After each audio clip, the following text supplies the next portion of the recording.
हमने आज आपको दिन में एक खबर दिखाई थी जिसमें हमने ये बताया था कि किस तरह से कोविड पॉजिटिव पेशेंट ने प्राइवेट एम्बुलेंस सर्विस को 35,000 रुपये देकर जो है जम्मू से अपने आप को श्रीनगर में शिफ्ट कराया। इस वक्त देर रात होते होते एक बुरी खबर ये आई कि जो कल एक फीमेल कोविड पॉजिटिव पेशेंट थे जिसको श्रीनगर शिफ्ट करना था, लेकिन एक सीनियर हेल्थ ऑफिशियल की एरोगेंस की वजह से जो है वो उसको श्रीनगर नहीं शिफ्ट कर पाए और फोर्सफुली उनको जो है वो जम्मू शिफ्ट होना पड़ा, जहां पर उनको ना बेड मिला ना ट्रीटमेंट मिला, जिसकी वजह से वो मजबूर होकर उन्होंने भी जो है वो 35,000 रुपये जो है वो एक प्राइवेट एम्बुलेंस सर्विस प्रोवाइडर को दिए ताकि वो जो है कश्मीर के हॉस्पिटल में पहुंचे और वहां पर उनका बेहतर इलाज हो। लेकिन बदकिस्मती से वो जो एम्बुलेंस जम्मू से तो स्टार्ट हुई थी, लेकिन वो कुलगाम के निपुर एरिया तक पहुंचते पहुंचते जो है वहां पर एक्सीडेंट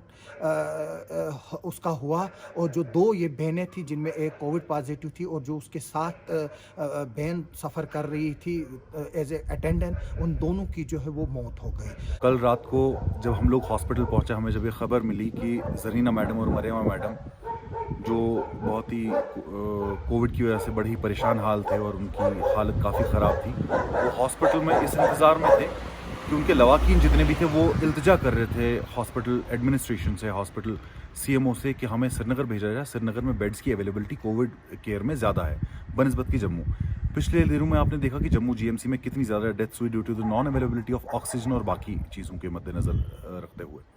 तो सभी लवाकीन ने उन्हें यही इल्तिजा की कि आप इन्हें श्रीनगर के लिए रेफ़र कर दीजिए।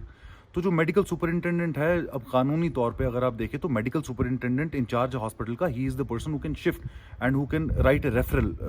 पेशेंट्स के लिए कि उन्हें कहाँ पे भेजना है, कहाँ पे नहीं भेजना है। मेडिकल सुपरिटेंडेंट साहब ने उनको श्रीनगर के लिए रेफ़र किया। 108 जो क्रिटिकल केयर एम्बुलेंस का हेल्पलाइन है, हमने उससे भी बात की, वो भी तैयार हो गए उन्हें श्रीनगर लेने के लिए।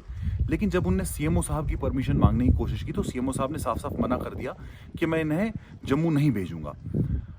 श्रीनगर नहीं भेजूंगा, मैं इन्हें जम्मू भेजूंगा। हमने जब उनसे इल्तिजा की कि जम्मू में बेड नहीं मिल पाएंगे, आप इन्हें श्रीनगर भेज दीजिए, तो उनने इस बहाने से और ये कह के कि मैं 100% को आपको ये वायदा देता हूँ कि इन्हें जम्मू में बेड मिलेगा,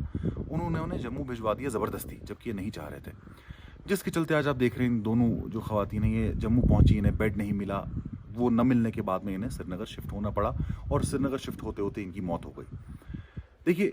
यहाँ पे ये सवाल उठता है कि क्या कोविड के निज़ाम में हमें ये देखना है कि पेशेंट का वेलफेयर कहाँ पे, पेशेंट की ज़िंदगी कहाँ पे बचेगी, या हमें ये निटिग्रिटीज़ देखनी है कि हमारा डिविजनल लेवल कहाँ पे बनेगा, कहाँ पे नहीं बनेगा। हमें ये लग रहा था कि 370 हटने के बाद में कम से कम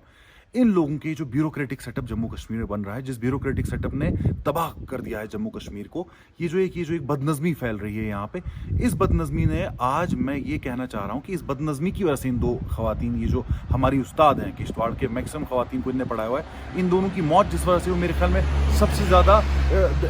हाई लेवल की एक इंक्वायरी बैठनी चाहिए कि सीएमओ को अगर ये पता भी था कि श्रीनगर में ये ज़्यादा सिक्योर है और उनके लवाकीन बोल रहे हैं कि श्रीनगर में हमें बेड मिल पाएगा, उसके बावजूद सीएमओ ने क्यों ये जिद की कि नहीं मुझे इन्हें जम्मू भेजना है। और ये दो बहनें जो थी, ये एक लेक्चरर रिटायर्ड थी, दूसरी टीचर रिटायर्ड थी। इन्होंने किश्तवाड़ की 3 जनरेशन्स को जो है वो पढ़ाया हुआ है। जो ये दुखद खबर उस वक्त आई जब किश्तवाड़ में ये बहस लगी हुई थी कि क्या 370 हटने के बाद भी जो ब्यूरोक्रेटिक सेटअप है वो यहाँ पर टेरिटोरियल जुरिडिक्शन की बात कर रहे हैं कि किस पेशेंट को जम्मू भेजना है, किस पेशेंट को कश्मीर भेजना है, ना कि ये देखकर कि जो पेशेंट है उसकी क्या हालत है और कहाँ पर उसको बेटर मेडिसिन और बेटर ट्रीटमेंट अवेलेबल है। जब हम सीएमओ साहब से बात करते हैं, हमारे पास पूरा कॉल रिकॉर्ड है उसका, उनकी आवाज़ से लग नहीं रहा था कि उनके हालात सही हैं, वो किन हालात में किन हालात में नहीं है। मैंने उनसे ये भी इल्तिजा की कि सीएमओ साहब आप खुद से मौके पे आइए, आप खुद से पेशेंट की हालत देखिए, और पेशेंट के लवाकीन जब जाना चाह रहे हैं, जब उनके पास में अवेलेबिलिटी है, तो मेरे ख्याल में ये ब्यूरोक्रेटिक हसल्स को पार करके ये एक बहुत बड़ा हादसा हमारे साथ में है। और इससे मेरे ख्याल में हमें एक सबक ये लेना चाहिए कि किश्तवाड़ में कोविड के पेशेंट्स बढ़ने वाले हैं। हमारे पास में पहले जो यहाँ पे निज़ाम है, जो हेल्थ केयर निज़ाम है, वो इस लायक नहीं है कि वो इतने बड़े रश को यहाँ पे वो होल्ड कर पाए। मेरे ख्याल में सिंथन का रोड जो है वो हमें खोल देना चाहिए और सिंथन की रोड से हमें भेज देना चाहिए जो भी पेशेंट श्रीनगर जाना चाह रहा है, जहाँ भी पेशेंट्स को ज़्यादा सुविधा है। मैं अपनी बात को ख़त्म करते हुए सिर्फ इतना सा कहना चाहूँगा कि मेरे हिसाब से ये पूरी की पूरी गलती ब्यूरोक्रेटिक निज़ाम की है और इस निज़ाम को जल्द से जल्द ख़त्म करके ये इंश्योर किया जाए कि लोगों को जहाँ पे भी सुविधा है उनको वहाँ पे भेजने की कोशिश की जाए। जो ये दोनों बहनें थी, डॉक्टर जरीना अख्तर और हाजी मरियम बानो, जो ये थी, इनकी उम्र तकरीबन 70 साल के करीब थी। और ये दो बहनें जो थी वो किश्तवाड़ में नहीं बल्कि पूरे चिनाब बेल्ट में टीचरी के लिए मशहूर थी, क्योंकि इन्होंने 3 जनरेशन जो इस वक्त मौजूद है उनको पढ़ाया था। अब ले देकर ये सवाल पैदा होता है कि इनकी मौत का जिम्मेवार कौन है?